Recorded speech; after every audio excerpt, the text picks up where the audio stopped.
Alright guys, a quick one.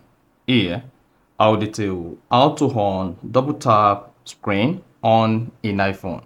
So if each time your iPhone screen is off, you want to double tap the screen to wake the iPhone screen, then here's a video for you.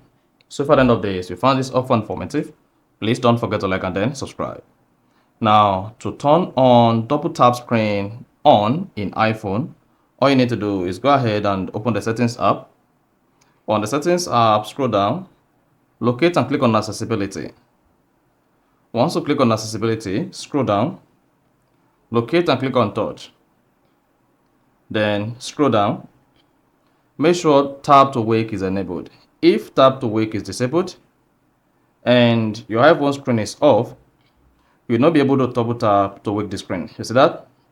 So you will need to press the side button to wake the iPhone screen. So to now on tap to wake screen on your iPhone, just turn on tap to wake. So if your iPhone screen is off, you double tap, then your iPhone screen is going to wake.